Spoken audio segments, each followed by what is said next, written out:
Halo, ketemu lagi sama gue Ari. Apakah lu lagi sedang proses setup mau bangun usaha?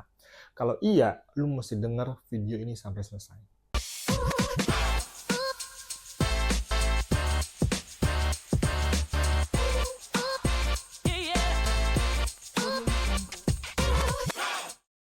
Ini video gue bikin buat lu yang baru pertama kali setup mau niatan untuk berwirausaha, mau jadi entrepreneur nih, mau bikin usaha baru perdana banget. Ini hasil dari gue mengamati ya antara klien yang pernah gue udah handle dan juga pengalaman-pengalaman serta dari lingkungan sekitar. Jadi gini, di video ini gue akan membahas dan menceritakan antara dua kelompok orang yang mau membangun usaha, khususnya yang pertama kali nih.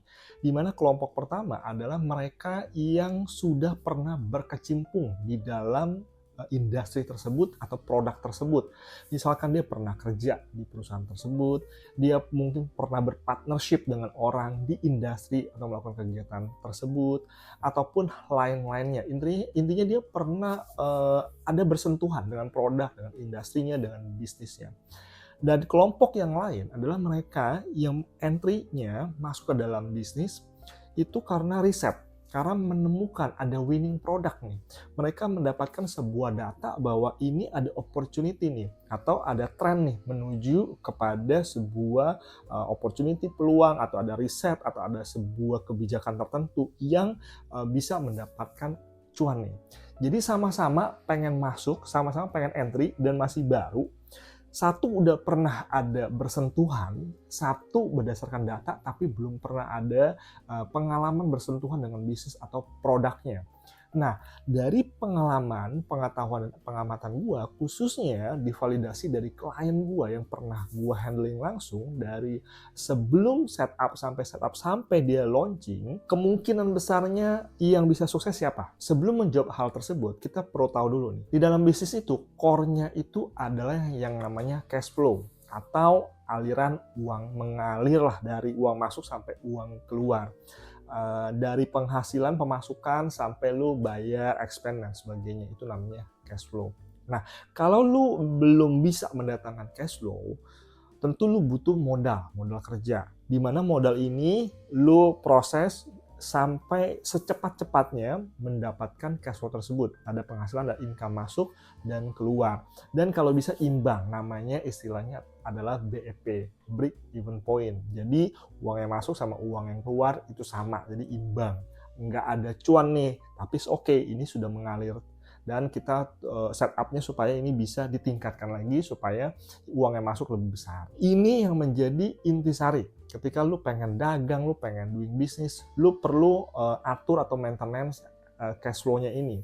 Dan semakin cepat cash flow itu bisa langsung terjadi dari lu launching atau dari lu setup, itu semakin bagus. Artinya bisnis itu bisa survive, bisa membiayai dirinya sendiri tanpa lu harus otak-atik modal, cari pinjaman, cari investor, dan lain-lainnya. Jadi mandiri nih si bisnisnya. Yang jadi tantangan memang kalau misalkan lu mendatangkan cash flow-nya ini agak lama atau panjang banget nih. Nah, lu butuh support.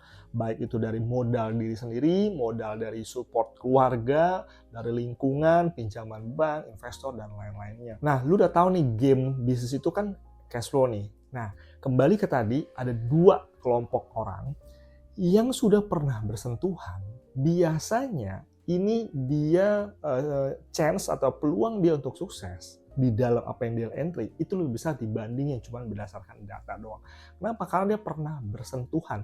Dia paling tidak ada experience di situ. Apalagi kalau dia pernah bersentuhannya di bagian menjual, di bagian yang mendatangkan yang namanya cash flow.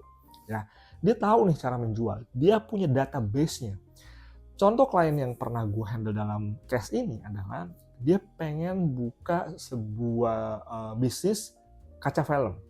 Dia udah tahu barang kaca film itu dia harus ngambil supplier dari mana, di harga berapa.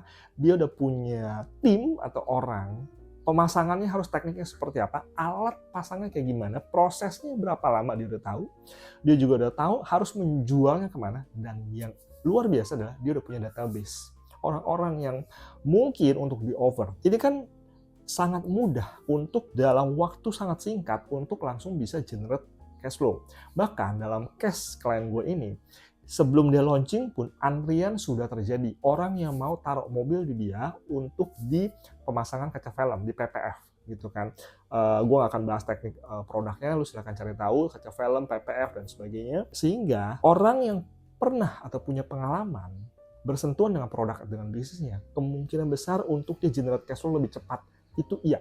Dibanding yang cuma modal teori, lihat peluang. Karena dia ada PR nih, dia harus cari tahu nih, supaya gue dapat dari mana ya? Cara pasang kaca film, pasang PPF itu gimana ya?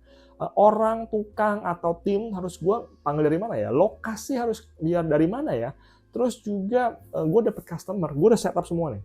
Gue mau dapet first customer gue, itu gue carinya kemana ya? Nah, itu yang membuat dia lama untuk mendatangkan cash flow. Ada PR pembelajaran, ada PR cari tahu. Nah, inilah sebuah informasi, sebuah hal yang lu perlu pertimbangkan di awal ketika lu pengen setup bisnis. Kalau lu sudah pernah punya experience atau bersentuhan dengan produk bisnis tersebut, good, lu silakan go ahead. Tapi kalau lu belum pernah, lu perlu cari tahu, minimal lu dapetin mungkin partner yang pernah bersentuhan dengan itu, atau lu paling tidak lu siapkan modalnya untuk survive, sehingga lu proses cari tahu itu semua lengkap hingga mendatangkan cash flow, itu lu bisa survive. Jangan sampai lu belum dapat customer nih, belum menjual, lu udah kalah dulu, lu udah habis dulu untuk overhead, gaji lah, untuk sewa tempat lah, beli barang, beli bahan. Itu kurang lebih yang perlu lu tahu ketika lu pengen setup bisnis. Semoga ini bermanfaat. Sampai jumpa di video berikutnya.